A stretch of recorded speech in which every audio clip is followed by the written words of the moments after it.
વરરાજા કહે છે કે બધું જ વસ્તુઓ છે, પણ એ વસ્તુઓને ભોગવવા માટે નહીં, તો કે તું મારા સુખની ઉત્પત્તિ માટે મારા ઘરની અધિકારી થા. સુખ છે એ સુખ ભોગવવા માટેનું છે. એ સુખ બધાને હોય, પણ ઘણાને સુખ ભોગવવાના યોગો ન થાય. તો કહે છે કે તું મારા સુખને ભોગવનારી બન, ઉત્તમ રીતે સુખ ભોગવી અને મને અને મારા પરિવારને તું આ સંસાર રૂપી સાગરમાંથી તારી આપજે. અને ત્યારબાદ કન્યા કહે છે, હું આપને જેવું ગમશે ને એવું ઉત્તમ સૌભાગ્ય ધારણ કરીશ, સરસ મજાના શણગાર ધારણ કરીશ. મન, વચન અને કર્મથી હું સદાયને માટે આપને પ્રસન્ન કરીશ અને હું સદાયને માટે આપની બનીને રહીશ. ત્યારબાદ વરરાજા પાંચમું વચન આપતા કહે છે,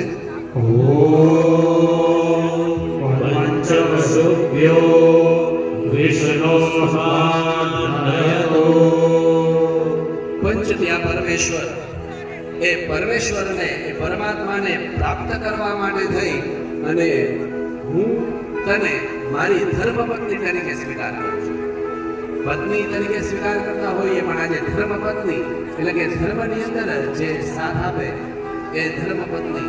એટલે આજે હું ધર્મ કાર્યમાં પૂર્ણ અધિકાર આપું છું. કદાચ પતિદેવ એમ કે હું નથી આજે ધર્મ કાર્યમાં, પણ પત્ની ધર્મ કાર્ય કરી લે ને તો અડધું ફળ છે પતિને મળે. અને પતિ પણ જો પુણ્ય કર્મ કરે તો અડધું ફળ છે આપણે પત્નીને મળતું હોય. એટલે કહે છે કે પરમાત્માને આપણે બંને જણા એવી સુંદર રીતે પ્રાપ્ત કરીએ કે જેનાથી આપણું જીવન છે એ ઉત્તમ મોક્ષને પ્રાપ્ત કરવા વાળું બને. એના પ્રત્યુત્તરની અંદર કન્યા પાંચમું વચન આપતા કહે છે, હું તમારા દુઃખમાં ધીરજ રાખીશ. જ્યારે આપણા જીવનની અંદર કઈ પણ પ્રકારનું દુઃખ આવશે તો એ દુઃખની અંદર હું ધીરજ રાખીશ અને સુખમાં સુખી થઈશ. જ્યારે સુખ હશે ત્યારે બધા જ ભોગોને ભોગવનારી બનીશ અને દુઃખની અંદર ધીરજ રાખી અને આપણે મન, વચન અને કર્મથી પૂર્ણ રૂપે ટેકો આપીશ. ત્યારબાદ વરરાજા છઠ્ઠું વચન આપતા કહે છે, ઓમ ષડૃતુભ્યો વિષ્ણુસ્વાહાય. છઠ્ઠા વચનની અંદર વરરાજા કહે છે, વસંત આદિ જે 6 ઋતુઓ છે એ શ્રેષ્ઠ ઋતુઓની અંદર મારી સાથે તું ઉત્તમ સુખ ભોગવનારી થાય. એ જે ઋતુ પ્રમાણે જ્યાં ફરવા જવાનું હશે ને ત્યાં હું તને લઈ જઈશ અને ત્યાં જઈ અને આપણે જીવનનું બધું જ સુખ છે એ ભોગવીશું. એટલે આ છઠ્ઠી જે પ્રતિજ્ઞા છે એની અંદર વરરાજા કહે છે કે ફરવા જવું હોય ત્યારે કહેવાનું ફરવા લઈ જઈશ. અને જ્યારે કન્યાને પણ ઈચ્છા થાય ત્યારે નક્કી કરે કે આપણે ફરવા જવું છે ત્યારે એ ઉત્તમ સુખ ભોગવવા માટે જવાનું નક્કી કરી અને 6 ઋતુઓ છે એ સારી રીતે ભોગવનારી બને. એ કન્યા એમના પ્રતિવચનની અંદર કહે છે, હું માતા પિતાની યોગ્ય રીતે સેવા કરીશ, ભાઈઓ આવશે એમનો સુંદર રીતે સત્કાર કરીશ, ક્યારેય પણ તમારાથી દૂર થઈશ નહીં. આપ જ્યાં જશો ત્યાં હું આપની સાથે સાથે આવીશ. એટલે સાથે રહેવાની આ પ્રતિજ્ઞા છે.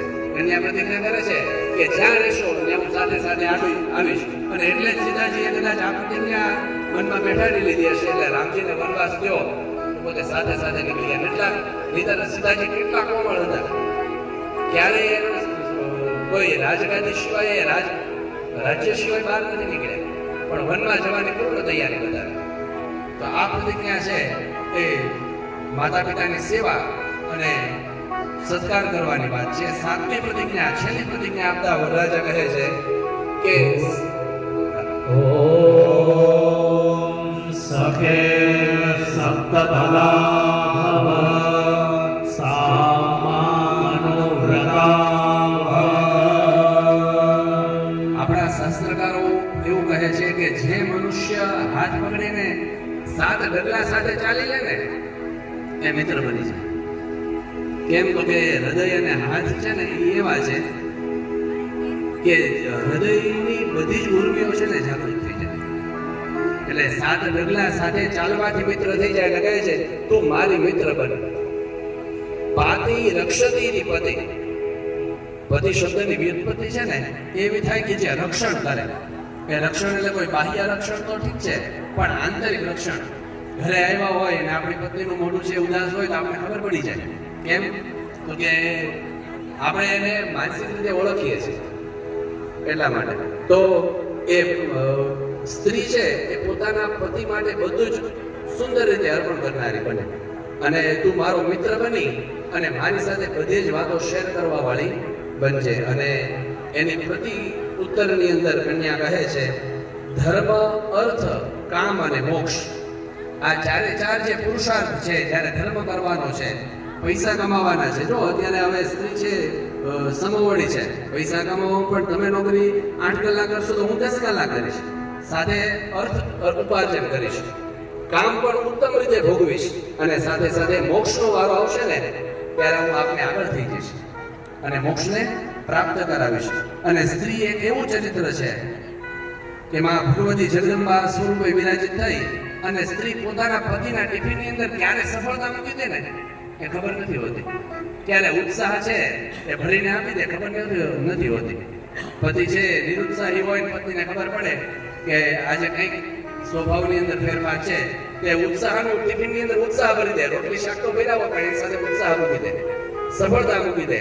અને એ સફળતાના સોપાનો છે એ પાર કરતા કરતા આખો દિવ્ય જે ધન્ય ગૃહસ્થાશ્રમ, આપણો જે ગૃહસ્થાશ્રમ છે એ આપણે બંને જણા સુંદર રીતે પ્રોમિસ કરીએ છીએ કે આ બધા જ વચનોનું ઉત્તમ રીતે પાલન કરશું. જ્યારે જે સમયે જે વચનનું પાલન કરવું પડશે એ વચનનું પાલન કરી અને વેદ, બ્રાહ્મણો અને અગ્નિની સાક્ષીએ અમે આ 7 પ્રતિજ્ઞા કરીએ છીએ. શ્રી લક્ષ્મી નારાયણ ભગવાન કી જય.